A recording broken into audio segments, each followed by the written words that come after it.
Have you ever wondered what actually killed people on the frontier faster than bullets or arrows? In a world where temperatures dropped to minus 40 degrees, the cold became a tangible enemy, penetrating walls and clothing. The most terrible ordeal for the pioneers of the Wild West was not enemy raids, but the long, endless winter that cut them off from civilization. In these conditions, food ceased to be a source of pleasure and became pure fuel, the only barrier between life and freezing to death. The ingenuity of people trapped in an icy trap amazes the imagination even today, centuries later. They learned to preserve food in ways that modern science considers impossible or even dangerous. Every morsel of food on their table was the result of hard work, deep knowledge, and a desperate struggle for survival. Watch the video to the end to find out how ordinary vinegar essence replaced fresh fruit and what product could be stored for 50 years while remaining edible.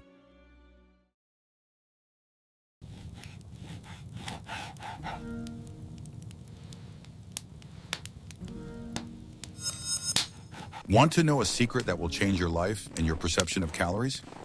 Pemmican was not just food, but a real energy battery for frontier conquerors. This product, borrowed from indigenous tribes, became the staple diet of trappers, explorers, and early settlers for many decades. Its uniqueness lay in its incredible nutrient density and ability to be stored for years without refrigeration. In harsh conditions, where every gram of cargo mattered, pemmican was unmatched. The process of making pemmican was long and laborious, requiring patience and skill. First, bison, deer, or moose meat was cut into thin strips for drying. The meat was dried in the sun or over a slow fire until it became hard and brittle, like wood.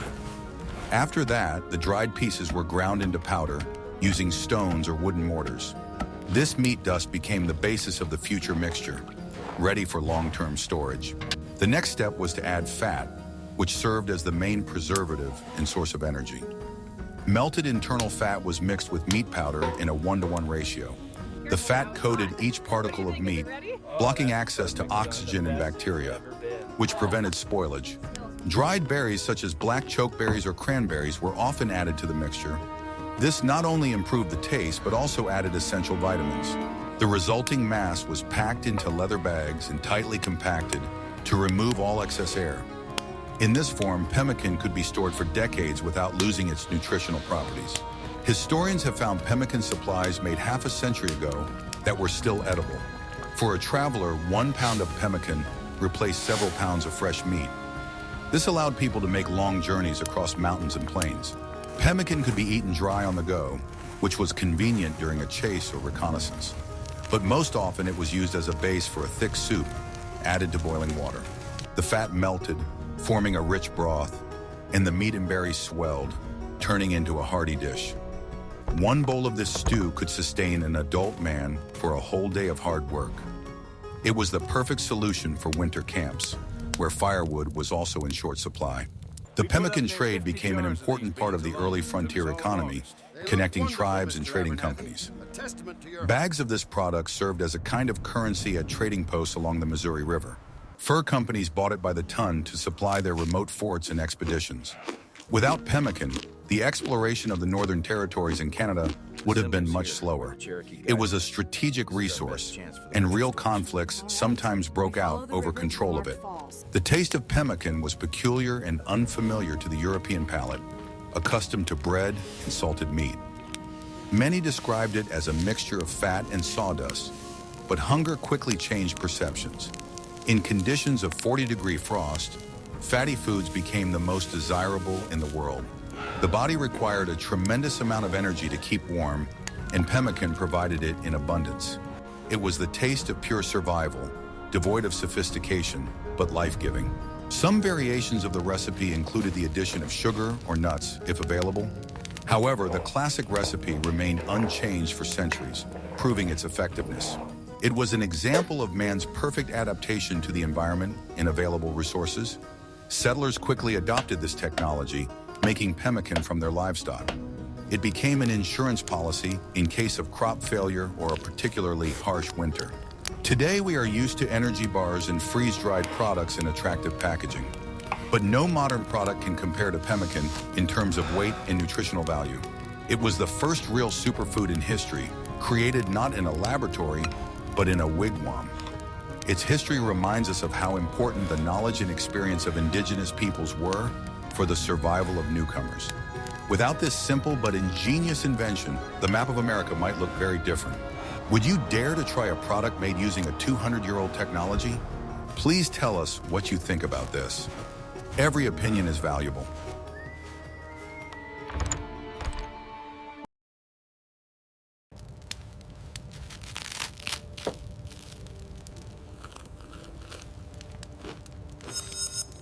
What if I told you that everything you believed about bread is not true? On the frontier, bread was not soft, fragrant, and warm as we are used to imagining it. Hardtack, or dry bread, was the main flour product for travelers, soldiers, and settlers on the road. These were hard square biscuits made from flour and water, dried to the consistency of stone. They were called toothbreakers, and that name was no exaggeration. The recipe for hardtack was extremely simple: flour, water, and sometimes a little salt. The dough was rolled out, cut into squares, and pierced with holes so that the moisture would evaporate evenly. Then they were baked for a long time at a low temperature until all the water had evaporated from the product. The complete absence of moisture ensured that mold would not grow on the biscuits. In the dry climate of the Wild West, such bread could be stored almost indefinitely. However, this durability came at a price. Hardtack was incredibly hard. Trying to bite off a piece of dry galette could cost a person a tooth. Therefore, before eating, it had to be soaked in coffee, tea, water, or fatty broth.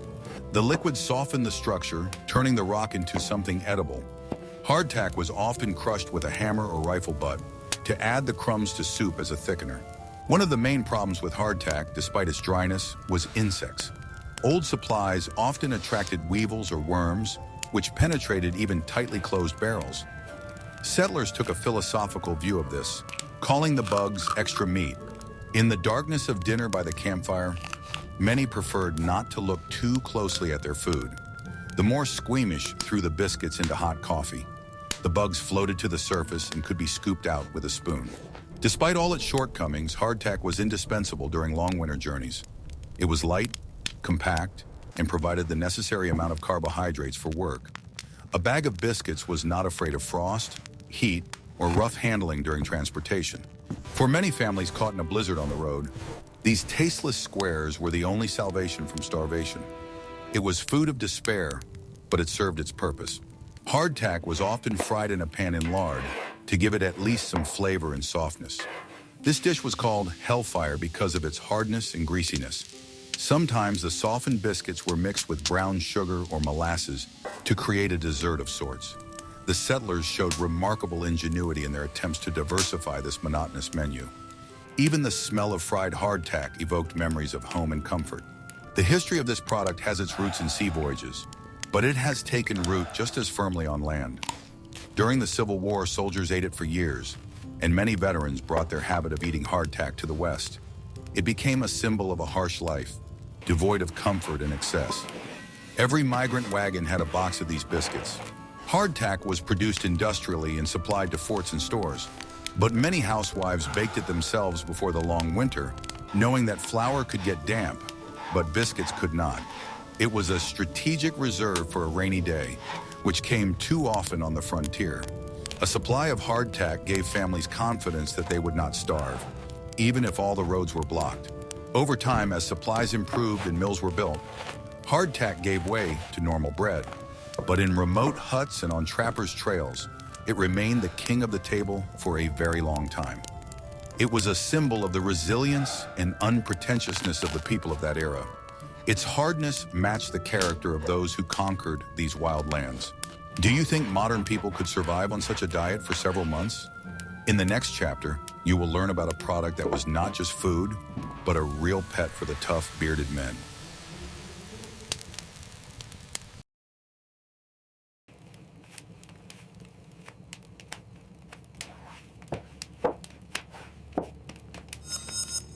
Are you ready to learn a secret that was more valuable than gold? In the vast frontier, especially during the gold rush, yeast was a rare and expensive commodity. Instead, prospectors and settlers used sourdough, a live culture of wild yeast and bacteria. This whitish, bubbling lump of dough was not just an ingredient for them, but a true companion. Losing sourdough was considered a terrible tragedy, comparable to losing a gun or a horse. Sourdough required constant care and attention, like a living creature or a capricious child. It had to be regularly fed with flour and water to maintain the activity of microorganisms. During severe frosts, when temperatures dropped to critical levels, the pot with the starter was taken to bed. Tough men warmed it with their bodies, protecting it from freezing, because dead starter meant no bread. This magical substance was used to make absolutely everything: bread, pancakes, cookies, and even muffins. The famous sourdough pancakes were the main breakfast throughout the Wild West. They turned out fluffy, with a characteristic sourness that people of that era loved so much. The smell of sourdough dough frying was the smell of home and hope in the middle of the wilderness. It gathered people around the fire and gave them moments of peace. The process of creating a new starter from scratch was long and not always successful. It was necessary to mix flour with water and leave the mixture to catch wild yeast from the air. This could take days, and the result was unpredictable. The mixture could turn sour or moldy. Therefore, old, proven sourdough starters were cherished like the apple of one's eye, passed down from generation to generation. Some sourdough starters had their own pedigree and traveled across the continent. The pot with the starter, or vashnya, stood in the most honorable warm place in the hut or wagon. Often it was given a name, talked to, and considered part of the family. There was a superstition that if the sourdough starter died, luck would leave the house. There was a rational grain of truth in this. Without bread, it was much more difficult to survive the winter. This mystical attitude toward food was characteristic of people whose lives hung by a thread. Gold miners in Alaska and the Yukon were even called sourdoughs in honor of their constant companion. An experienced prospector always carried a bag of dry flour soaked in sourdough in case the main supply was lost. This allowed the culture to be restored at the earliest opportunity. Knowing how to handle sourdough was as important a survival skill as knowing how to build a fire. Sourdough bread was not only delicious, but also more healthy and nutritious than unleavened flatbread.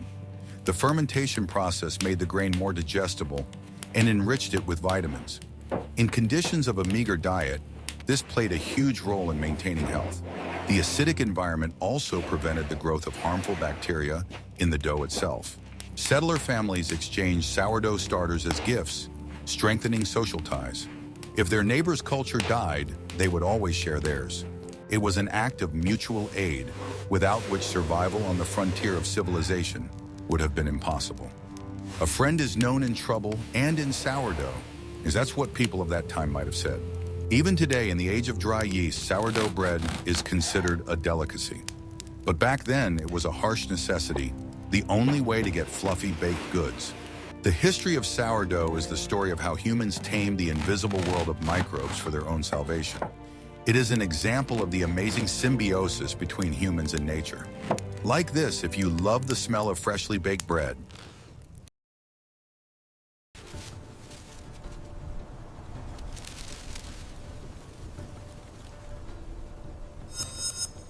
guess what happened next when the settlers ran out of wheat flour?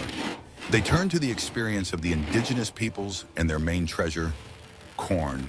But in winter, fresh ears of corn were nowhere to be found, so they were harvested in a special way. Dried corn became the staple of the winter diet, saving thousands of families from certain starvation.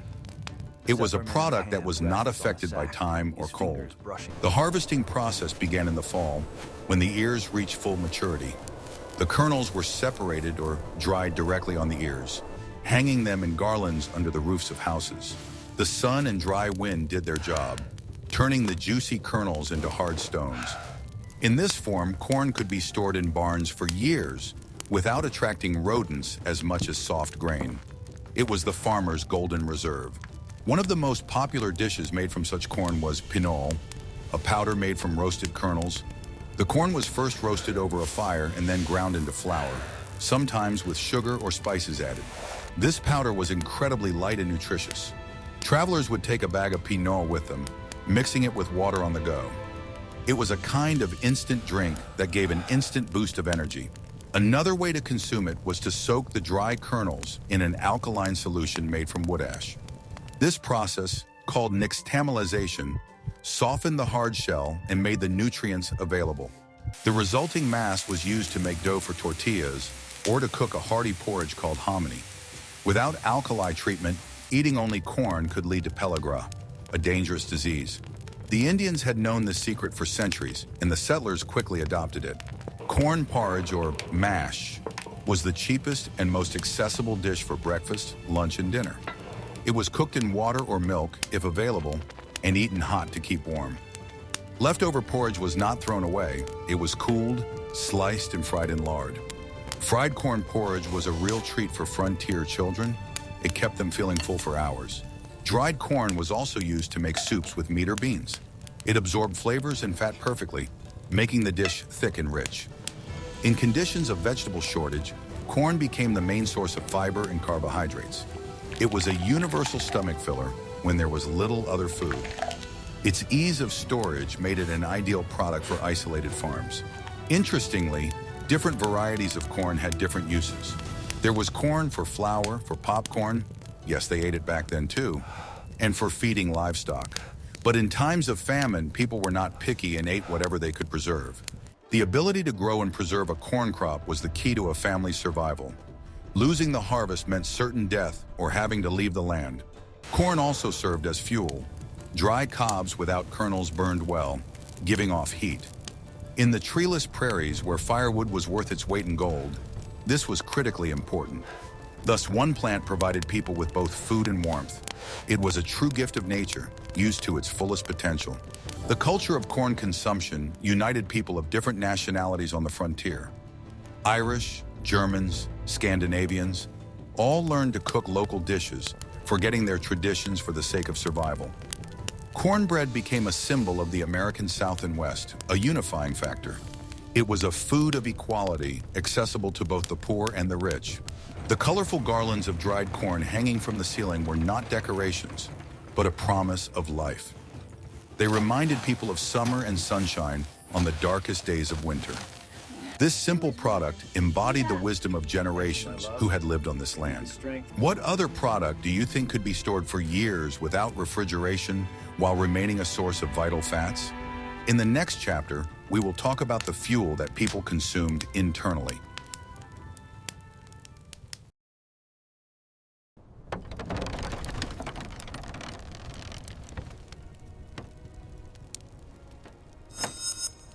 Salted pork was the fuel that powered the West.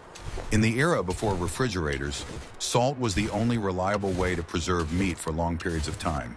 Huge oak barrels filled with pieces of pork and strong brine stood in the basement of every prudent farmer. This meat, often called cellars, was the main source of protein and fat in winter. The salting process was an annual ritual in which the whole family participated. Pigs were slaughtered with the onset of the first cold weather so that the meat would not spoil before processing. The carcasses were cut up, thickly sprinkled with coarse salt, and laid in layers in barrels. They were then poured over with a saturated salt solution, which killed any bacteria. In this form, the meat could be stored in the cellar until the next harvest and even longer. Before consumption, the pieces of meat had to be soaked in water for a long time to remove excess salt. The water was often changed several times, otherwise it was impossible to eat. But even after soaking, the pork remained very salty, which, however, helped to replenish the loss of salts during hard physical work. The salty taste became a familiar backdrop to any settler's meal. The fat content of this meat was its main advantage in the eyes of people living in the cold. Lard provided a huge amount of calories needed to maintain body temperature. A piece of fried salted pork with beans or cornbread was a standard lunch for a lumberjack or farmer. Fat was also used for frying everything else, as vegetable oil was rare. No part of the pig went to waste. Ears, tails, and hooves were also salted.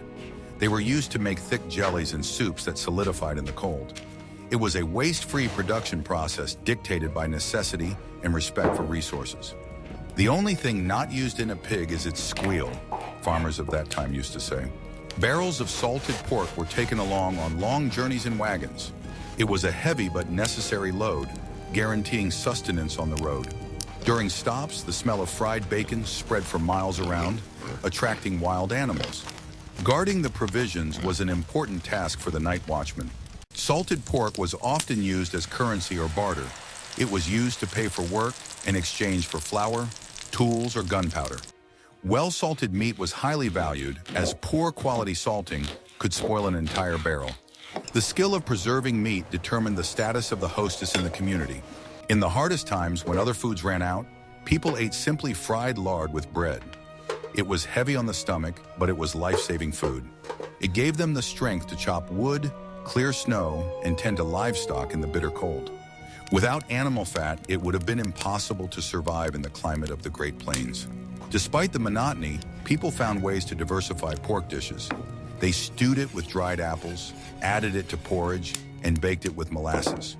The combination of salty and sweet was a popular flavor solution of that era.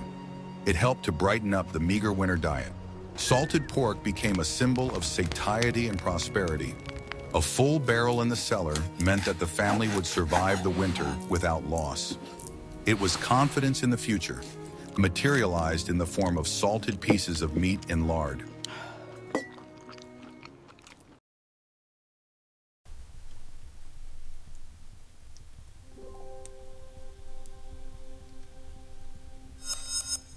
Are you ready for the shocking truth that real life on the farm was bustling underground? While blizzards raged and frosts cracked on the surface, life continued in dark and damp earthen cellars. Root vegetables, potatoes, turnips, carrots, beets were a vitamin lifeline for settlers. But growing the crop was only half the battle. The main task was to keep it from freezing and rotting until spring. The root cellar was an engineering structure that used the natural heat of the earth. It was dug deep into a hillside or under a house, below the frost line. There, in the darkness, the temperature remained just above freezing, even in the most severe frosts. It was a natural refrigerator in reverse, which did not cool but prevented freezing. The smell of damp earth and vegetables was the smell of security. Vegetables required special care even in the cellar. They could not simply be piled up in a heap. Potatoes and turnips were layered with straw or dry sawdust so that they did not touch each other. This prevented the spread of rot. If one tuber spoiled, the straw protected the rest. Carrots were often stored in boxes with damp sand to keep them crisp and juicy. Turnips and rutabagas were even more popular than potatoes in some regions, as they were more undemanding and frost-resistant. They were often eaten raw, sliced like apples. For children, they were a kind of treat, replacing fruit. The sweet taste of turnips was one of the few fresh flavors available in winter. Cellars also stored sauerkraut, the main source of vitamin C. Huge barrels of chopped cabbage stood in the corner, spreading a sour aroma. Not only did the cabbage not spoil, but it also became healthier during the fermentation process. The brine from the cabbage was drunk as a tonic and a remedy for scurvy. Regular inspection of the cellar was the responsibility of children or women. They had to go down into the darkness with a lantern, sort through the vegetables, and remove any that were rotten. It was like a treasure hunt, where every intact potato was worth its weight in gold. The entrance to the cellar was carefully insulated from the outside with hay and skins to prevent the frost from getting inside. Sometimes, in particularly harsh winters, even cellars did not help, and the vegetables froze. The sweet taste of frozen potatoes was familiar to every frontier dweller. They tried to eat these potatoes first before they spoiled completely. Throwing food away was considered a sin and unacceptable waste. The cellar served as a refuge not only for food, but also for people during tornadoes or Indian raids. It was the most protected place on the farm, a fortress inside the earth. The thick layer of soil above their heads gave a feeling of security from external threats. Here, among the food supplies, the family could wait out any storm. By spring, the supplies were depleted, the vegetables had become limp and sprouted. Sprouted potatoes were dangerous because of the solanine poison, so the eyes were carefully cut out. The last shriveled carrots were saved for festive soup. An empty cellar was a sign that winter was retreating, but also a signal of danger if spring was delayed. The ability to build a proper cellar and preserve the harvest was valued no less than the ability to shoot. It was a quiet, invisible battle with nature that frontier families fought. Victory in this battle meant life, defeat meant hunger and death. How difficult do you think it would be for modern people to keep vegetables fresh without electricity? In the next chapter, you will learn how settlers fought scurvy in the complete absence of fresh fruit.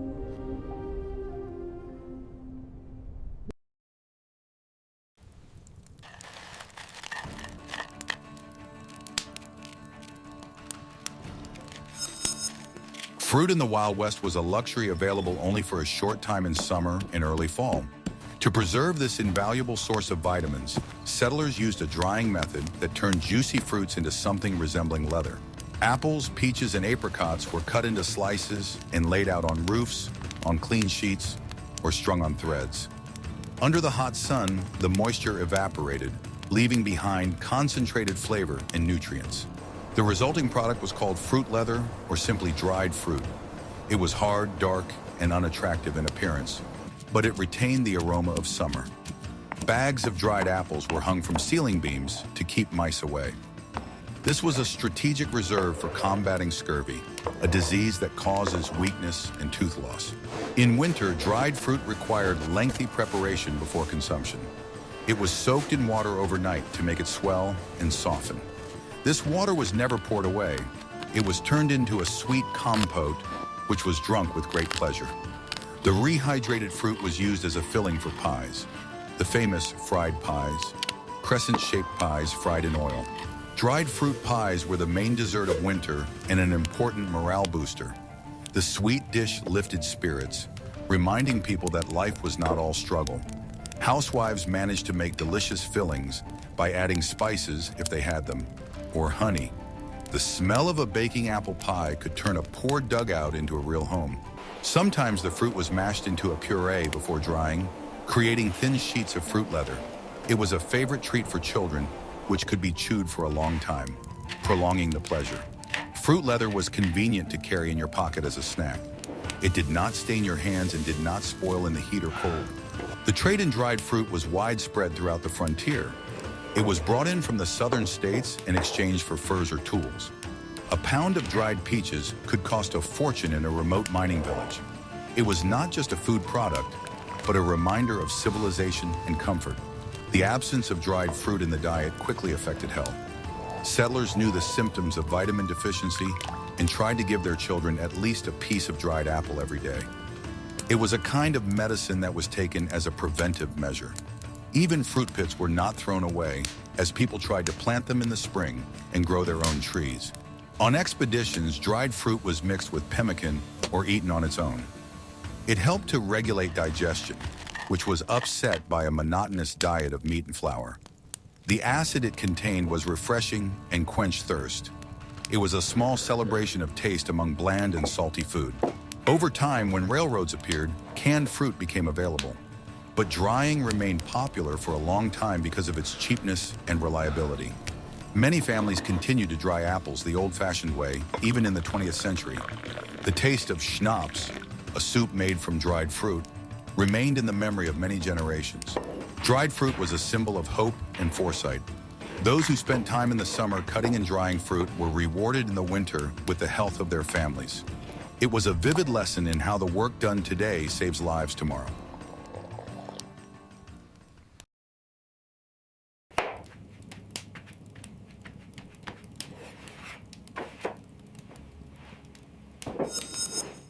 When the dried fruit supplies were running low and the soul craved a celebration, frontier housewives showed miracles of ingenuity. This is how the phenomenon of desperation pies was born, the most famous of which was vinegar pie. This dish is a true monument to the human ability to create something out of nothing. When there were no apples or lemons, their taste was imitated using the simplest ingredients. The filling for such a pie consisted of sugar, water, eggs if available, flour, and apple cider vinegar. The vinegar provided the sourness reminiscent of lemon or green apple. With the right proportions and the addition of spices, such as nutmeg, the taste became surprisingly pleasant. The texture of the filling resembled custard, delicate and sweet. Vinegar pie was often called poor man's lemon pie. Lemons were an exotic rarity on the frontier and cost a fortune. Vinegar, on the other hand, was found in every home, as it was used for preservation. The ability to turn a sharp, sour liquid into an exquisite dessert was considered the highest level of culinary skill. Guests could eat a piece and not even guess what it was made of. Another variation on this theme was a cracker pie that imitated apple pie. Crackers soaked in water with cream of tartar and sugar resembled slices of baked apples in texture. This recipe was even printed on cracker boxes at the end of the 19th century. It was a culinary illusion, a deception of the senses for the sake of comforting the soul. Other unexpected ingredients were also used: green tomatoes, beans, molasses. The bean pie tasted like pumpkin pie, and molasses replaced sugar when it ran out. The main goal was to create a sweet, high-calorie dish that would end a meager lunch on a high note. Sugar provided a quick burst of energy and lifted the spirits. Baking these pies was a way to maintain the appearance of normal life. Even in the hardest times when the blizzard howled outside, dessert appeared on the table. This helped to maintain family traditions and not completely lose one's mind. A mother baking a vinegar pie was performing an act of love and care for her family. Men returning from hard work in the cold appreciated these efforts. Hot tea, or its substitute, and a piece of sweet pie were a reward for the day's work. These were moments of small happiness that were remembered for a lifetime. Many pioneers' memoirs warmly mention these strange but delicious dishes. The recipes for desperation pies were passed down by word of mouth and recorded in family cookbooks. They were proof that human imagination is limitless when it comes to food. Restrictions gave rise to creativity, which today we would call molecular cuisine. Only instead of laboratories, there were wood-burning stoves. These pies taught people to appreciate the little things and find joy in simple things. They proved that the taste of food depends not only on the ingredients, but also on the skill of the cook. Vinegar, flour, and sugar were transformed into masterpieces in skilled hands. Today, these recipes are being revived as a tribute to history. When we taste vinegar pie, we can momentarily experience the taste of our ancestors' lives, a taste that combines hardship, ingenuity, and hope.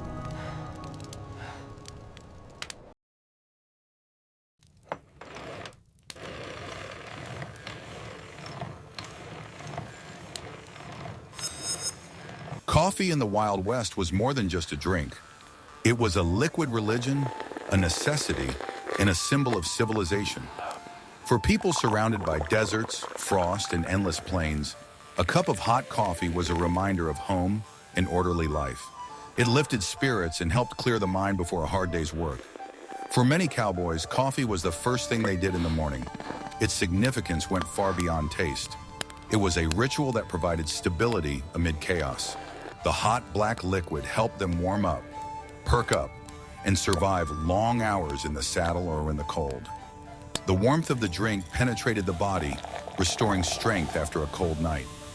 Cowboys and travelers often started their day with it because it quickly awakened the body. Even on the harshest days, coffee became a small island of comfort. It helped them think more clearly and act faster. Without it, many simply did not feel that the day had begun. Coffee beans were bought green in large bags and roasted directly in a pan before consumption. Green beans lasted much longer and did not spoil even with sudden temperature changes. Roasting in a pan was a noisy, fragrant process that brought people together around the fire. Everyone chose the degree of roasting to their liking. It was a simple but important step in the preparation process. The smell of roasted coffee was the first sign of morning in any camp. The famous Arbuckle's brand became synonymous with coffee on the frontier. This company was the first to make packaged coffee affordable and convenient to transport. People recognized the bright packaging even from a distance. Cowboys considered Arbuckles a symbol of quality and consistency. They were willing to travel an extra day for a pack of it. The brand became part of Western folklore. Each package contained a bonus, a mint candy, which often caused disputes. The candy was considered a rare treat, especially among children. Sometimes adults would hide it to give to a child later, and sometimes there would be almost a competition for the right to get the sweet. This little gift made the purchase memorable. It added a touch of unexpected joy to the coffee. People remembered it for many years to come. The coffee was brewed strong and black, so much so that a horseshoe could stand in it. Such a drink was thick, tart, and almost oily. It quickly warmed the body and filled it with energy. Many were proud that they could drink such strong coffee without a single grimace. It was considered a sign of strength and endurance. The stronger the drink, the better the day began. Often the grounds were not thrown away, but simply fresh water and a few new beans were added until the brew became completely unbearable. This method saved supplies and allowed a bag of coffee to last for many weeks. The taste became heavier and more bitter, but people got used to it. They joked that such coffee was drunk more out of stubbornness than pleasure. But in conditions of scarce supplies, any method was good. It was important to preserve the ritual. But coffee supplies often ran out in the middle of winter, or prices skyrocketed. Then it was time to improvise. People recalled recipes brought from different parts of the country. Sometimes they had to use what grew right outside their front door. These substitutes were a temporary replacement, but psychologically they gave the same feeling of morning warmth. This is how the culture of substitutes was born. And then the substitutes came into play. The most popular substitute was chicory, a plant root that was dried, roasted, and ground. Chicory was easy to obtain and could be stored for a long time. It had a rich, earthy flavor that could be enjoyed every day. People respected it for its accessibility and simplicity. It became part of the diet of many families. It was used both pure and in mixtures. It produced a dark brew with a bitter taste vaguely reminiscent of coffee, but without the caffeine. This drink was not as invigorating, but it created the illusion of a familiar morning ritual. People knew that the taste would be different, but they appreciated the process itself. Chicory was cheaper and more reliable than coffee. It saved them from disappointment when real coffee was unavailable. It was a substitute that thousands of people had grown accustomed to. Settlers also used acorns, dandelion roots, barley, rye, and even dried carrots. Some of these ingredients required lengthy preparation. Acorns had to be soaked to remove their bitterness. Dandelion roots were dried in the sun. Each family had its own recipe. These drinks were sometimes unexpectedly strong. People experimented without fear. Everything was roasted until black and brewed with boiling water. The darker the roast, the stronger the aroma. The result was rarely pleasant to the taste, but it warmed the body. In conditions of coffee shortage, people appreciated any alternative. The hot steam rising from the mug already created the right mood. It was reminiscent of former times. The taste of such drinks was far from ideal, but the main requirement was met. It was a hot, dark, bitter liquid. People were not looking for taste pleasure, but for the process itself. It created a structure for the morning and helped them wake up. The bitterness became familiar and even beloved. The most important thing was the feeling of warmth in their hands. It warmed them up just as well as real coffee. The psychological habit of drinking something hot was more important than the nuances of taste. People calmed down when they felt the cup between their fingers. It was a pause before hard work. Even if the drink was a substitute, it created a feeling of normal life. This habit was passed down from generation to generation. It became part of frontier culture. Herbal teas such as pine needles or willow bark were popular among Native Americans and trappers. These drinks were valued not only for their warmth, but also for their medicinal properties. They helped fight colds and ailments. Such teas were easy to prepare. The herbs could be gathered along the way. They replaced the pharmacy.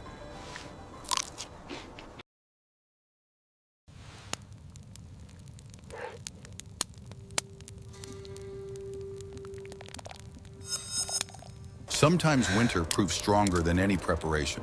Supplies ran out, game disappeared, and snowdrifts made hunting impossible. At such moments, when hunger began to drive people mad, they crossed the line of normal nutrition.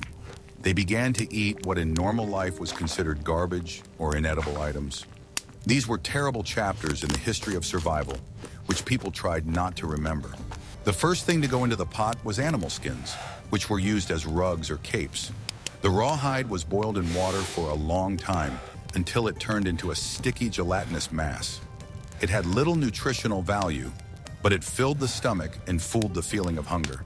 There are known cases when people boiled their own moccasins or leather belts in an attempt to extract at least some calories from them. Tree bark became a lifesaver for many. The inner layer of pine or birch bark, cambium, could be dried, ground, and added to flour. This bread was bitter and difficult to digest, but it allowed people to stretch their last reserves of real flour.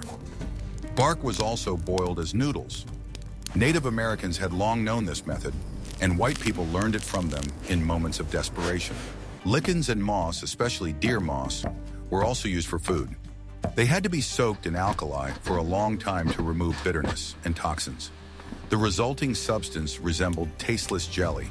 Trappers trapped in the mountains often survived for weeks on such ground food while waiting for the snow to melt. The bones left over from eaten animals were broken with stones and boiled for days. Bone marrow and collagen were boiled down into a whitish broth. This broth was surprisingly nutritious and could literally bring a person back from the dead. Even old, sun-bleached bones found on the prairie could yield a little broth. Domestic animals, which were not usually considered food, were also used. Dogs, faithful companions and guardians, became victims of their owner's hunger in extreme cases. It was a difficult moral decision that left a permanent scar on the soul.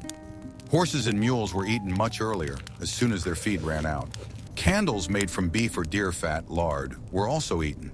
They were chewed like fatty gum or thrown into boiling water. Paraffin candles could not be eaten, but old tallow candles were pure animal fat. In dark times, people literally ate their source of light, plunging into darkness for the sake of survival. Hunger forced people to catch anything that moved. Mice, rats, crows. These animals were considered unclean. But when the choice was between life and death, disgust gave way. In gold mining camps, a rat could be worth an ounce of gold. The most frightening thing was that even such food did not always save them. Exhaustion and cold often prevailed, but the will to live forced people to gnaw on roots and boil old skin until their last breath. These stories are a reminder of how fragile human life is far from civilization.